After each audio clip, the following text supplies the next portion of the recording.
No convite fala isso, que ao longo do tempo eu acabei me apaixonando pelas pessoas, me apaixonando pelos mecanismos que a gente usa para lidar com as questões da gente. Eu queria trazer, através do convite, o reconhecimento do amor que a minha mãe teve, né? Quando eu falo da Odete Batista, foi uma pessoa espírita, fez um trabalho maravilhoso em Pelotas, como a Liga Espírita, né? Ela contribuiu para isso. O orfanato de Dona Conceição, que ela esteve à frente durante muito tempo, e era um ser humano ímpar. Eu queria trazer esse reconhecimento da minha mãe, dela e da minha sexualidade como tranquila, como algo bem resolvido, que não me impede de nada. Esse trecho que você escutou foi retirado de uma entrevista realizada no Diário Popular, no dia 15 de dezembro de 2015, uma terça-feira. Essa voz pertence a Brenda Lee. O vídeo da entrevista foi gravado por Leandro Lopes e reportagem conduzida por Tânia Cabistani, jornalista e amiga pessoal da Brenda. A matéria foi produzida pois, no sábado, dia 19 de dezembro, Brenda se tornaria a primeira mulher trans a se formar na história da Universidade Católica de Pelotas. Entretanto, no dia seguinte à publicação do jornal, ela é encontrada morta no próprio apartamento. A reportagem, que celebrava uma significativa conquista da comunidade LGBT no município, acaba sendo, na verdade, uma homenagem à história de Brenda Lee. Meu nome é Lorenzo Bononi e este é o podcast Os Crimes de Pelotas, uma história sobre 2 assassinatos com um intervalo de mais de 100 anos que revela a face homofóbica de uma cidade que não aceita sua fama. Este é o 2º episódio, A Rainha do Carnaval.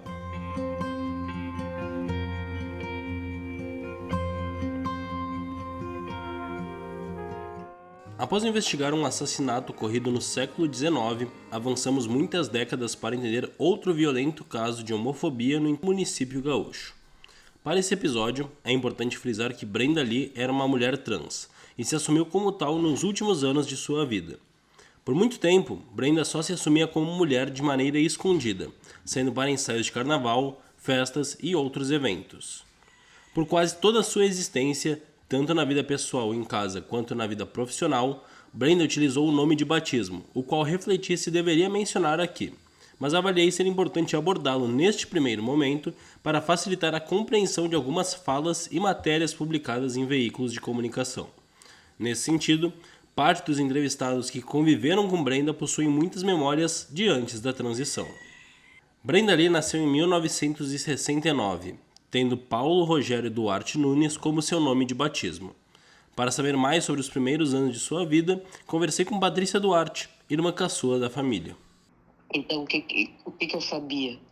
Que quando estava no colégio, sofria muito bullying, e aí tinha 2 colegas que eram estudantes com ele na sala. Então, ele dizia que quando essa menina não ia, aí mexiam mais com ele, porque essa colega ajudava a defender. Então, eles dizia, era um suplício quando ela não ia, porque aí a minha vida virava um inferno do jeito que eles mexiam.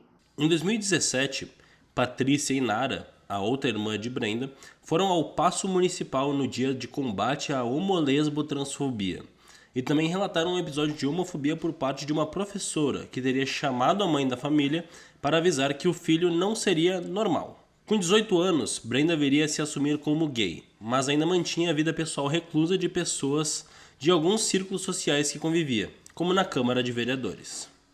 Trabalhou realmente muito tempo na Câmara de Vereadores, que era com o vereador Rubens Ávila, e aí depois da Câmara trabalhou na administração, na Secretaria de Administração, por bastante tempo. Durante o dia era o Paulo Rogério, de noite quando saía era a Brenda. Muitas pessoas não sabiam que era a mesma pessoa, porque ele não gostava de mostrar a identidade da Brenda como homem. Então as pessoas não sabiam, só aqueles amigos mais próximos. Foi na Câmara de Vereadores que surgiu a amizade com a jornalista Tânia Cabistani.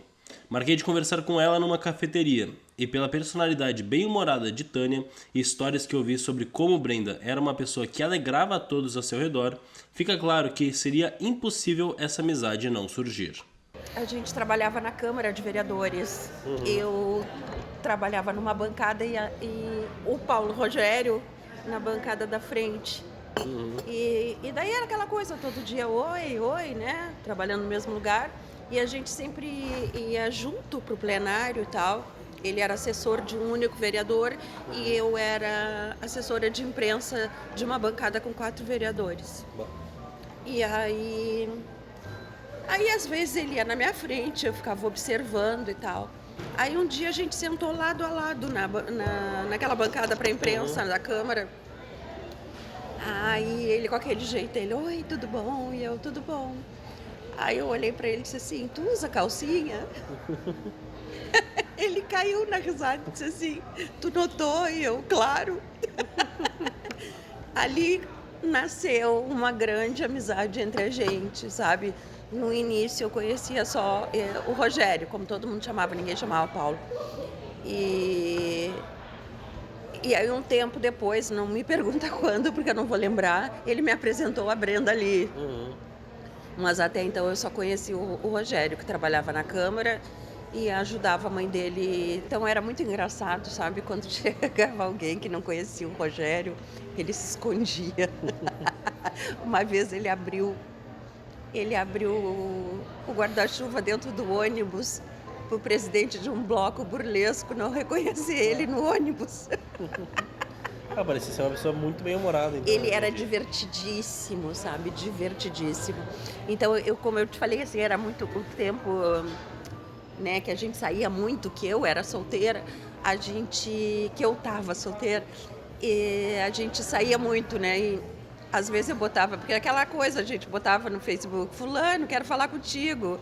Aí ela respondia, nem adianta convidar porque eu não vou tomar cerveja. Aí ele já rindo, sabe? Aí a gente ia muito no posto do gelo. Mas eu te contei hoje uma coisa que eu nunca contei pra ninguém, que a nossa proximidade foi de eu perguntar pra ele se ele usava calcinha. Nossa.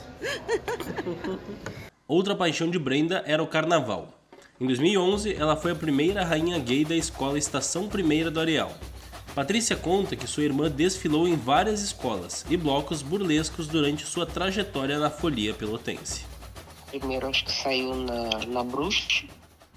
Depois da Bruxa ele foi pro Bafo da Onça, né, que era bloco burlesco. A Estação Primeira do Areal, que era a escola, e banda ele desfilava pela Leocádia, era a madrinha da Leocádia. Então eram as 3 instituições de carnaval que ele desfilava sempre. Era sempre uma correria para fazer aquelas fantasias, sempre de última hora, porque ele deixava sempre tudo para a última hora, a gente sempre correndo no dia do desfile para terminar as coisas dele. Ele adorava as roupas bem diferentes, assim. Então as roupas dele quem fazia era o Carlos. Depois o Carlos passou a fazer as roupas dele também, o Pierre, algumas também de carnaval. Então ele tinha as pessoas específicas que faziam as roupas para ele. Mas ele vivia pro carnaval. O carnaval para ele era a época mais esperada do ano para ele era o carnaval de Pelotas. Mas era assim, eu ia muito, a gente saía muito.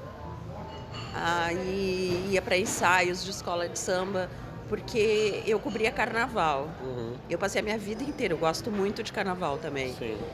Eu cobria carnaval, eu já participei de diretoria de entidade, eu desfilei, eu só não participei da organização do carnaval, o resto eu fiz tudo. Então a gente ia muito, começava a época de ensaio, a gente ia direto. Ela foi rainha do bloco burlesco, primeiro da Bruxa, da Várzea. Ela foi anos. Aí depois teve um desentendimento lá, porque é o que eu te falei, ela não gostava de promiscuidade, bagaceiragem, sabe? Ela, tanto que assim, como eu te falei, né, a vida amorosa dela a gente não sabia, ela não falava nada. Se ela tivesse que fazer alguma coisa, ela nos largava em casa primeiro, sabe? Aí... E aí começou, antes ela ia sozinha e depois começaram a encher o carro de outras travestis e as travestis se embebedavam, faziam xixi no carro. Aí ela não quis mais. Aí ela saiu e aí convidaram ela para ir para um outro bloco burlesco, que foi o Bafo da Onça, fundado por um padre, Sim. anos atrás, lá no Simões Lopes. E aí ela ficou anos também. A trajetória de Brenda também ficou marcada por sua investida política nas eleições de 2008. Com o nome de Brenda Lee sendo cada vez mais conhecido pela cidade, ela se lançou como candidata a vereadora da cidade, pelo Partido Democratas, sigla DEM. Um determinado ponto da vida dele, a Brenda cresceu tanto assim, porque a Brenda era tipo uma celebridade aqui, muito querida, principalmente por crianças. Né, aquela figura caricata da Brenda. E aí, então assim, ó, ele começou a não querer que as pessoas que não conheciam ele como Rogério conhecessem ele. Então ele tinha vergonha. Por quê? A Brenda crescia 20 centímetros com saltão. A Brenda tinha o olho azul. Que ele botava lente. A Brenda era loira, de cabelo comprido. Então a Brenda era a autoafirmação dele, sabe, como pessoa, assim. E ela só tinha amigas mulheres, né? Ela era muito feminista, defendia muito as mulheres, né? Tanto que ela concorreu a vereador uma época e o gabinete, se ela se elegesse, o gabinete seria todo rosa. Né? A campanha dela foi toda rosa. Outro fator importante para se analisar a vida de Brenda é a ótima relação com a mãe. Você se lembra que Tânia comentou sobre ajudar a mãe? Isso acontecia pois no turno inverso à Câmara, Brenda auxiliava na produção de doces e salgados da família e tinha um contato muito próximo com ela. Tem até hoje um buffet de salgados e doces e ele trabalhava com a mãe dele. Cozinhava super bem. Legal. É uma família de pessoas que fazem doces e salgados, assim. Essa conexão foi demonstrada também por acolhimento dentro de casa. Como comentado, Brenda tinha vergonha que soubessem quem ela era, e isso incluía se assumir para a própria mãe. Mas o próximo relato da irmã Patrícia demonstra também o amor fraterno. Me lembro dele contar a história também, que eu sou mais nova há 10 anos, né? Então, muita coisa assim, foi me contando. Então, pra sair, ia daqueles bailes vermelho e preto, aí na época, e aí ia um pouco, não chegava bem se vestir de Brenda, né? Era uma coisa meio que homem, meio que mulher, mas se vestia na rua, assim, num pátiozinho que a gente tinha na rua, na frente de casa. E aí a minha mãe viu um dia. E aí a minha mãe pegou e disse pra ele, não. Aí quando ele voltou, a mãe disse, né, não, se tu tem casa, tu não precisa te esconder, porque aí a mãe já sabe que tu é gay, isso é aquilo, tu tens que te arrumar dentro de casa, pode te arrumar dentro de casa. Aí foi quando ele começou a se arrumar e sair dentro de casa vestido de Brenda. Eu não fiz psicologia porque eu queria exercer, né? Eu fiz psicologia, comecei fazendo psicologia para como forma de querer me conhecer um pouco, de me tratar um pouco, né? E também porque eu estava na época numa fase meio difícil da minha vida, acho que sintomas depressivos, e eu fui para a psicologia com essa intenção. Brenda estudou psicologia na Universidade Católica de Pelotas durante os anos de 2010 a 2015. Além de buscar se entender, Tânia e Patrícia revelaram também o envolvimento dela no auxílio de dependentes químicos e um plano de ajudar pessoas nessa condição após a formatura. Era para dependentes químicos, que seria o projeto para quando ele se formasse. Né? Ele queria fazer um centro para atender dependentes químicos, porque ele teve um caso de uma pessoa que trabalhou com a mãe dele e ele cresceu convivendo com aquela pessoa e aquela senhora tinha um filho dependente químico. Então isso abalou todos eles e ele queria fazer um trabalho voltado para dependentes químicos. Mas ele era assim, durante o ano todo, em datas especiais, Dia da Criança, Natal, Dia das Mães, sempre tinha uma comunidade que ele atendia, fazia campanha e levava presentes, doces, salgados. Algumas coisas a gente ficou sabendo depois que ela morreu, né? Então, acho que ela fazia assim, não falava muito, sabe? Era pra ela, assim. Então, como ela já... Algumas pessoas bateram aí na mãe, aí comentaram que ela estava ajudando com tratamento, às vezes com remédio, com conversas. Tinha uma amiga dela também que era usuária de droga. E eu fiquei sabendo depois, quando morreu, que ela havia internado a menina. Por várias vezes ia no ponto de tráfico retirar ela. E aí, da última vez, ele pegou, tirou ela e aí internou. Aí disse, não, tu vai ficar internada. Aí depois tem um tempo que eles ficam, eles podem sair para passear. Quando saiu, acabou ficando ali aquelas final de semana na casa dela. Então, ela, inclusive essa menina foi na escola onde eu era diretora fazer uma palestra, e foi quando ela contou essa história, eu fiquei sabendo. Ajudava, mas aquela coisa, ajudo não para me aparecer ou ajudar para... Ajudava porque tava, é a nossa criação. A formatura estava marcada para o dia 19 de dezembro de 2015. Aos 46 anos, ela seria a primeira mulher trans a se formar na história da instituição. Receberia o diploma com o nome de Brenda Lee de Fullerton. Porém, segundo Tânia, existia uma incerteza quanto à liberação de colar grau vestida como se identificava, o que motivou a entrevista que você ouviu no início deste episódio, gravada 4 dias antes da esperada solenidade. Sempre quis fazer psicologia, só tinha medo, custou muito a fazer por receio do preconceito. E realmente passou por muito preconceito no começo da faculdade, ouvindo piadinha e tipo, ela tinha um carro bom, né? E aí ficavam dizendo que ela tinha um carro bom pelos programas que ela fazia e ela nunca fez programa. Tanto é que ela foi assassinada porque ela não quis pagar, porque ela nunca pagou ninguém. Ela entendeu que o guri queria ficar com ela. E aí, então ela sofreu muito preconceito, mas ela acabou com o carisma dela conquistando todo mundo. E ela tinha uma baita de uma turma, professores saíam com ela. Essa não é a minha turma de origem, né, de início da faculdade. Mas eu fui extremamente acolhido por eles. Né? E daí ela estava para se formar e já tinha sido acordado, né, com a reitoria que ela ia receber montada. Que legal. Só que no final tava um zum, que o reitor ia voltar atrás, porque estava com receio do que as pessoas iriam pensar. Daí ela me contou que estava muito preocupada. Eu digo, vamos fazer uma matéria, que tu vai ser a primeira travesti a receber, montada, que daí ele não vai poder voltar atrás. Sim.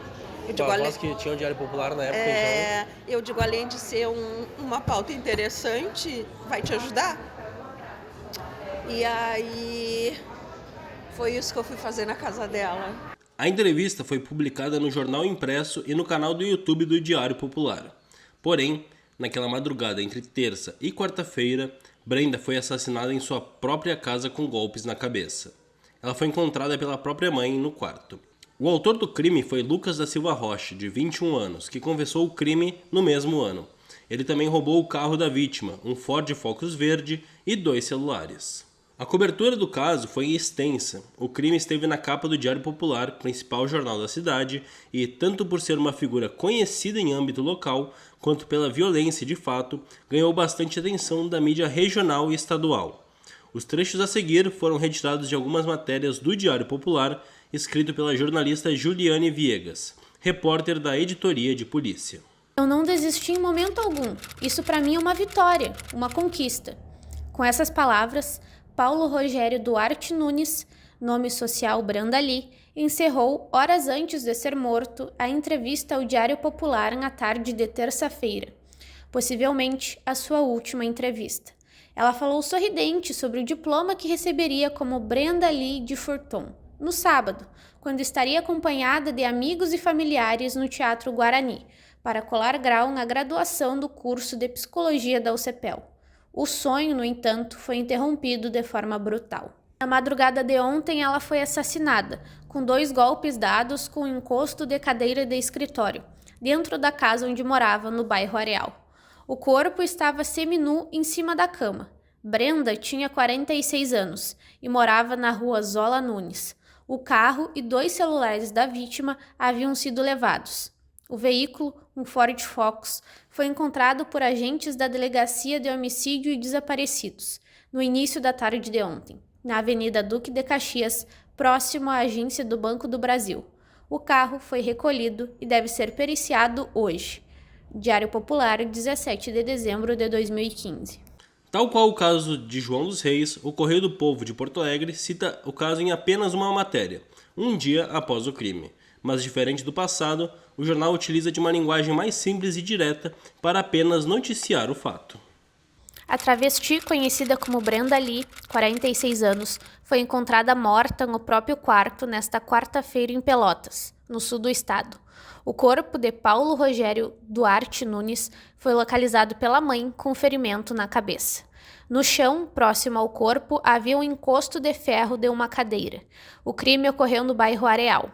A residência estava revirada e o carro de Brenda, um Focus verde, não estava na garagem. Conforme a Brigada Militar, o veículo foi encontrado à tarde no bairro Fragata. Figura conhecida na cidade, principalmente por sua participação no carnaval do município, Brenda receberia no próximo sábado o diploma do curso de Psicologia da Universidade Católica de Pelotas. A Delegacia de Homicídios de Pelotas investiga o caso. O corpo será sepultado na manhã desta quinta-feira, no cemitério São Francisco de Paula. Este foi o 77º homicídio registrado em 2015 em Pelotas. Correio do Povo, 17 de dezembro de 2015.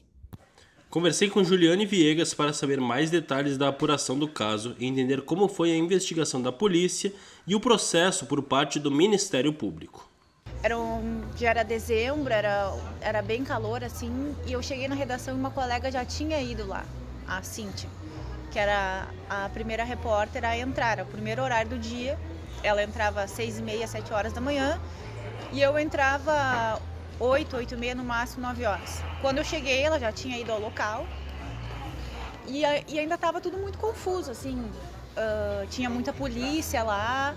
E aí ela me disse, olha, aconteceu isso, a Brenda é uma figura conhecidíssima na cidade e a gente tem que dar o máximo disso aí, tirar o máximo. E aí fui eu, o repórter fotográfico, e a gente chegou lá, fomos até a casa dela, era na rua Barros Cassal, se não me engano, bem próximo, inclusive, da Delegacia Regional, Delegacia de Polícia Regional daqui de Pelotas. E tinha Brigada Militar, tinha Polícia Civil, as informações eram tudo muito desencontradas, assim. Se falou em latrocínio, porque eu lembro que na época chegar o acusado, né, que ele acabou sendo condenado, Lucas, o nome dele, levou o carro dela, que era um Ford Focus verde.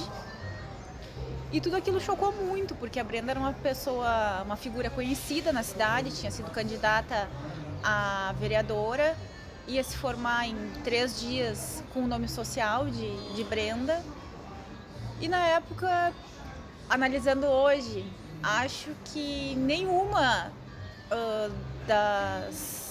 dos veículos de comunicação deu a abordagem devida que deveria ter dado. Inclusive, acredito que o próprio Ministério Público não tenha feito a denúncia como deveria ter sido feita hoje, que foi um clássico e muito claro crime de ódio. Crime praticado contra as pessoas LGBT, no caso dela, pessoa trans. A UCPEL divulgou uma nota oficial sobre o caso. Abre aspas. Nota de falecimento. Estudante de Psicologia, Paulo Rogério Duarte Nunes. É com pesar que a Universidade Católica de Pelotas comunica o falecimento de seu acadêmico do curso de Psicologia, Paulo Rogério Duarte Nunes, conhecido por seu nome social, Brenda Lee. A vítima concluiria sua graduação em cerimônia de formatura neste sábado, dia 19, no Teatro Guarani. A UCPEL solidariza-se com familiares e amigos neste momento de luto. Fecha aspas. A formatura ocorreu no dia agendado com homenagens a Brenda. A Polícia Civil prendeu ontem o homem acusado de assassinar, na última quarta-feira, a transgênero Brenda Lee.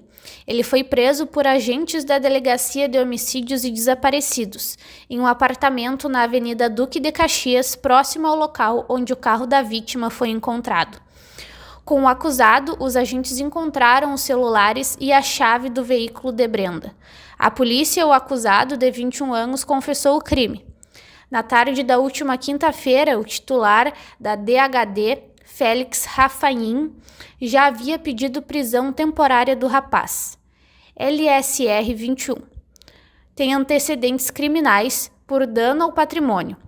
Em depoimento à polícia, o acusado disse ter assassinado Brenda após uma discussão. Diário Popular, 18 de dezembro de 2015. 5 dias após a prisão temporária, o assassino foi liberado para cumprir o processo em liberdade. Na época, a decisão da justiça gerou insatisfação na cidade, levando mais de 100 pessoas a protestar na rua. O processo durou até o dia 22 de novembro de 2017, quando o réu foi condenado a 16 anos e 8 meses de reclusão, sob a acusação de crime de ódio motivado por homofobia. O júri aceitou a denúncia por unanimidade. Quando uma investigação ela é aberta, a polícia apura e ela remete o inquérito policial para o Ministério Público. O promotor pode dar uma leitura diferente do crime. Tá? Ele pode achar, não, isso aqui não é um latrocínio, isso aqui é um homicídio. Não se sabia se era latrocínio, roubo com morte ou era um homicídio, por conta de que tinham sido levados alguns pertences, inclusive o carro da Brenda.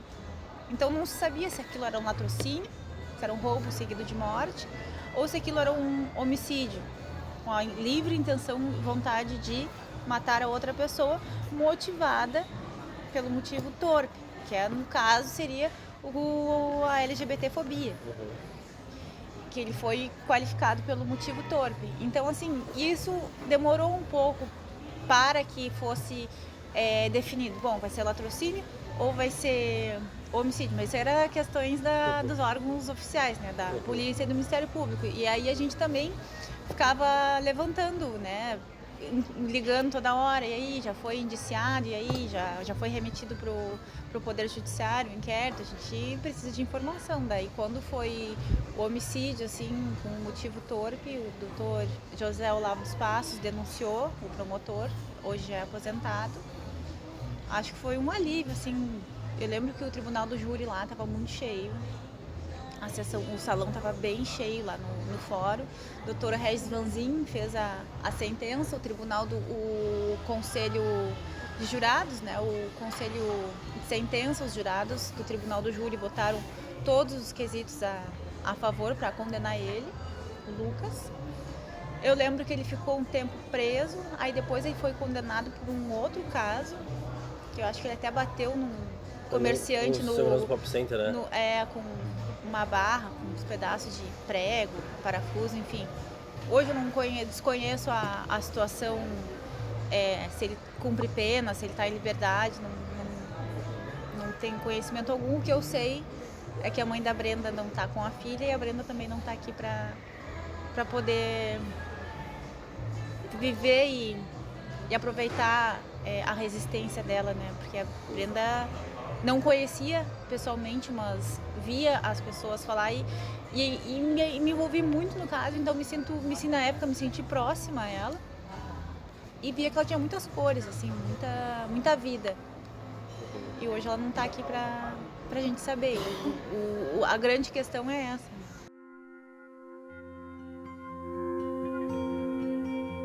Brenda Lee foi mais uma vítima de uma violência sistemática contra a comunidade LGBT na nossa sociedade. Mas seu legado atingiu e segue atingindo diversas pessoas que se espelham nela, seja por sua batalha para se formar em psicologia, seja por buscar a luta por direitos LGBT ou pela sua história artística no carnaval. O caso da Brenda me chocou primeiro, por ser uma pessoa extremamente conhecida, por ser um claro crime de ódio, pelos requintes de crueldade que o crime foi praticado e as circunstâncias em que foi praticada. E por toda a representatividade para a comunidade, né? O que a Brenda representava. A Brenda era uma pessoa conhecida, era uma resistência. A Brenda era muito resistente, assim, era muito corajosa. Ela falava sobre isso numa época em que ninguém falava, onde falar era feio, sabe? Ela foi muito corajosa em resistir, em se apresentar e assumir a personalidade e a pessoa dela. Não, eu sou Brenda Lee e vocês têm que me respeitar. Eu acho que isso aí foi muito, muito marcante, assim, pra mim. Tenho mais absoluta certeza que me fez estudar mais sobre a questão das pessoas trans, das pessoas LGBT, me inserir mais, porque eu sou uma pessoa branca, sou uma mulher de cabelo marrom, sou cisgênero, sou hétero. Então, naquela época, 10 anos, eu também era uma menina, eu tinha 20 e poucos anos. Eu ainda não tinha total conhecimento, assim, sabe? Eu não me lembro se era tão falado como é hoje, sabe? Eu acho que na época nem era, eu não me lembro, ou era falta de conhecimento também, eu não sei, eu não me lembro direito. Mas o que eu lembro, efetivamente, que a partir do caso da Brenda, a LGBT, que é IAPN+, com certeza virou uma bandeira minha. Já era, mas agora eu sei pelo que eu luto. Antes eu sabia, lógico que sim, óbvio que a gente sabe, mas hoje eu sei muito, assim, pelo que eu luto, o que eu defendo. E o caso da Brenda acho que me ensinou muito sobre isso. Eu me emociono, sabe? Ela teve a coragem, né, de abrir esse caminho para as outras, e uma coragem que ela levou uma vida trabalhando, porque ela também fazia terapia, né, até pelo bullying que sofreu a vida inteira no colégio. Então eu acho que ela é incrível, que até hoje eu acho que ela abriu caminho para os demais travestis irem em frente. Foi muito importante para a época, assim. E quando ela foi assassinada, pelo fato dela ser uma pessoa muito conhecida e querida por toda a comunidade, foi um crime que abalou Pelotas inteiro. Então, deu muita visibilidade trans, né? Embora até hoje a gente tenha esse tipo de violência acontecendo em graves proporções, eu acho que no sentido da educação, a Brenda foi um marco muito importante na educação e no carnaval. Quando ela morreu, ela era a rainha do bafo, tanto que no carnaval seguinte eles fizeram uma homenagem para ela, né?